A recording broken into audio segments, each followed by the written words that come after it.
పరిశుద్ధ నామంలో మీ అందరికీ వందనాలు తెలియపరుస్తున్నానండి. ఈ దినం దేవుని మాటను మనం ధ్యానం చేసుకుందాం. పరిశుద్ధ గ్రంథంలో నుండి కీర్తనలు 25వ సంకీర్తన 15వ వచనం. నా కను దృష్టి ఎల్లప్పుడూ యెహోవా వైపునకే తిరిగి ఉన్నది. హల్లెలూయా. పరిశుద్ధ గ్రంథంలో ఎన్నోసార్లు దేవునిని ఎరిగిన వారు ఆయన వైపే చూసిన అనుభవం కలిగిన వారిని మనం చూస్తూ ఉంటాం. లోతు తన కన్నులెత్తి యోర్దాను ప్రాంతం అంతటినీ చూస్తే అబ్రహాము గారు దేవుని వైపు చూస్తూ ఆయన అంగీకారాన్ని బట్టి తన జీవితాన్ని నడిపించుకొనుటకు ఇష్టపడుతున్నారు.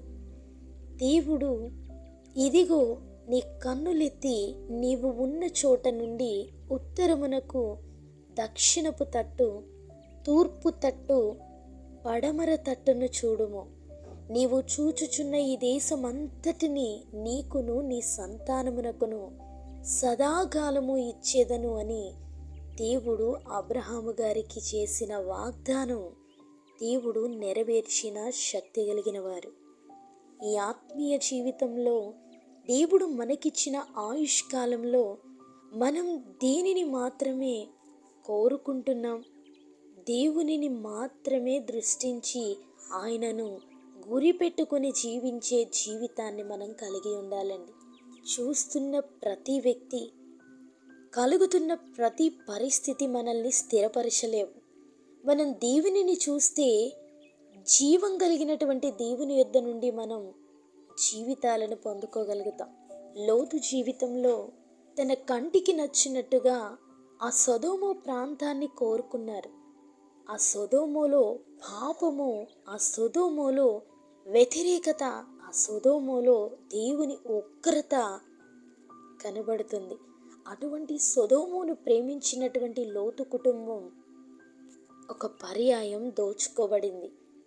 మరలా అబ్రహాము గారి ద్వారా లోతు తన ఆస్తినంతటిని సంపాదించుకోగలిగారు. మరలా దేవుని వైపుకు తిరగడానికి లోతు కుటుంబం ఇష్టపడలేదు, కానీ ఆ శపితమైన ప్రాంతంలోనే నివసించడానికి వారు ఇష్టపడ్డారు. ఎప్పుడైతే దేవుని యొక్క తీర్పు ఆ ప్రాంతం పైన విస్తరించబోతుందో ఆ సమయంలో లోతును తప్పించడానికి దేవుడు అబ్రహాము గారి విజ్ఞాపన ద్వారా లోతును తప్పించడానికి దూతలను ఆయన సిద్ధపరిచారు. ఈ మాటలు వింటున్న మనలో లోతు వలె పైకి కనబడే వాటిని మనం కోరుకున్నట్లయితే అబ్రహాము గారి వలె స్థిరపడే అవకాశం చాలా తక్కువ. ఎందుకంటే దేవుని వైపు చూసేవారు ఆయన మాట చొప్పునటువంటి నడిచేటువంటి జీవితం కలిగిన వారి జీవితాలు ప్రత్యేకంగా వారికి కావలసినట్టుగా కాదు, కానీ దేవుడు కోరుకున్నట్టుగా దేవుడు వారిని నడిపిస్తారు, ఆశీర్వదిస్తారు, వర్ధిల్లింపచేస్తారు. ఆ దేవుని యొక్క కృప మనందరికీ తోడై ఉండి మనల్ని నడిపించునుగాక.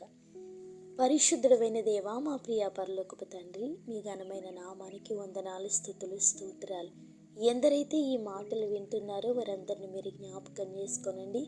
ఈ సమయంలో వింటున్న మాటలను బట్టి ఈ లోకంలో లోతు వలె శపితమైనవి మేము కోరుకునకుండా అబ్రహాము గారి వలె స్థిరమైనటువంటి ఆశీర్వాదములో నిలిచిండుటకు మా కన్నులెత్తి నిన్ను చూచే భాగ్యాన్ని మాకు దయచేయమని నజరేయుడైన యేసు శక్తి కలిగిన నామములో అడిగి వేడుకొంచున్నాము తండ్రి.